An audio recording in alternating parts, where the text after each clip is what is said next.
Greetings! It is I, Titus Naravan Dracovin, Lord and Emperor of the Dracovin Empire, and welcome! It is time to continue my discussion on the EARTHDAWN Roleplaying game system. Well, where we last left off, we were talking about combat modifiers. We're going to finish up with those today and start moving on to those basic types of combat. Alright, so for the situational modifiers, let's talk about another major one. Terrain. The fact is, you can face terrain or environmental factors that could slow down you or harry your movement over the course of your combat. Now, it's going to normally assume, we're all going to normally assume, that whatever terrain you're in is not going to interfere with you. It will be up to your GM, their discretion as to when the situation will be in such a way that your movement will be harried by trying to move around this difficult terrain. Now, it comes in three forms. Light difficulty is basically light brush, it might be partial darkness, a cramped room. You're going to effectively get a -2 to your movement rate when moving through this area. You're basically going to be slowed down a little bit, but you can keep moving. Now, medium sort of difficulty is assuming something like thick brush, it might be knee-deep water, it might be full darkness. So we remember what we talked about with the darkness last time, that it was partial, full, complete. Well, now we're talking about full darkness. So in this situation, my movement rating would be reduced to 3.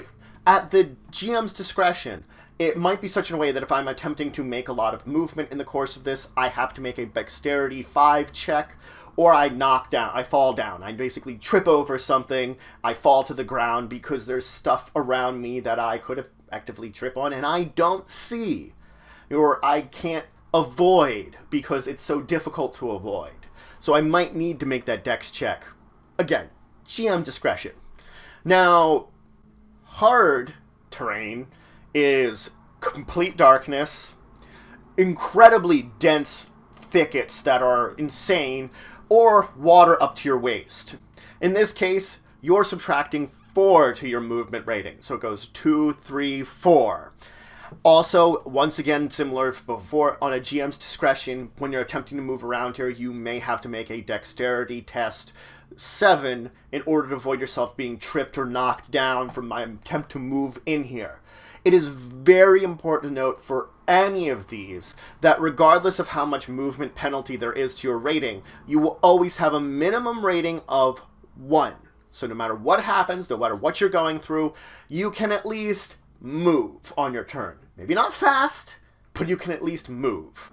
Now, a character that is knocked down receives -3 to all their action tests and -3 to their spell and physical defenses. Under certain circumstances, a GM could give them -3 to their social defense too, but it will be very circumstantial and dependent on what the GM feels is appropriate. These penalties last until the person that is knocked down to the ground stands up. If you are knocked down, you count as harried, but you do not get the harried penalties. You get the knocked down penalties. Basically, you get the worst penalties. Though, if there was a case of being overwhelmed, it would count as an instance of being harried for figuring out if you are being overwhelmed. So that is why it's important to note that you do count as overwhelmed for this. Now, to stand up, it is a standard action. Once you stand up, you cannot move. Basically, you spent your standard action to get up, and that's it, and you can't move from that spot. If you choose to lay on the ground, you can still move around. You can just crawl at a movement rating of 1. So very slow crawl around that area if you just don't want to get up. Now, there are certain spells and talents that can cause stunning. These attacks have to be successful in order to affect the target with their stunning attempt. When you're stunned, you can't quite, you're kind of distracted, you're kind of dazed, you can't do a lot. Effectively, you can only defend yourself and take defensive actions, and your movement rating is reduced to 1. So these penalties occur while you're under these temporary stunning effects. Now, it's also important to note that being under stun counts as being harried. It does have that effect also over the top of the actual stunning effect. So it does count as one source of distraction for being harried. Now, the final one we want to talk about is being surprised. Somewhere along the way, a character or creature could be surprised. This could be incidental, where both sides sort of run into each other. It could be that someone was planning for this to be surprised. It could be the environment allowed surprise to be occurred from one side of this effective combat. Now, when you are surprised, you can take no actions on your turn, not even free actions.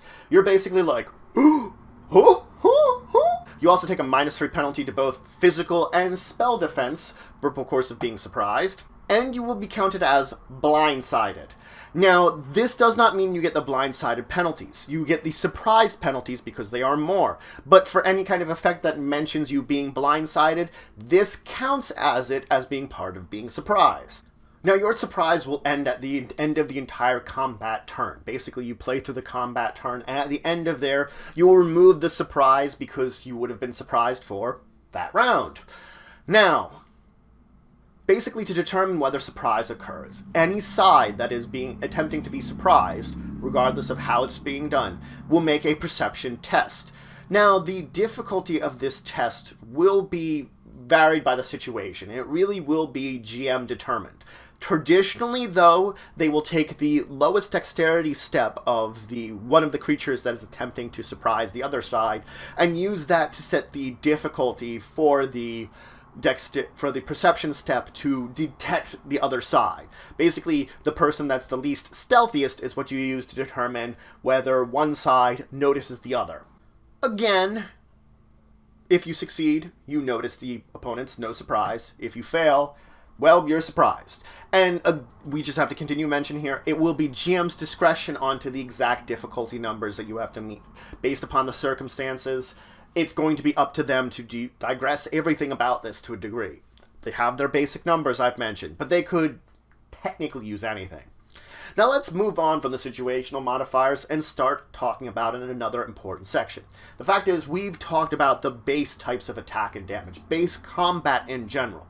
But combat is modified by many situations. We talked about some of the general modifiers here, but there's a lot of things that can cause changes in the way that combat works. Beyond these just situational modifiers, things like weapons, situation as we manage it, even the environment itself can have vast changes on the type of combat you're having. So you can see that combat has so many varieties between one and the other depending on so many different situations. There are 3 main types of combat we are going to talk about today.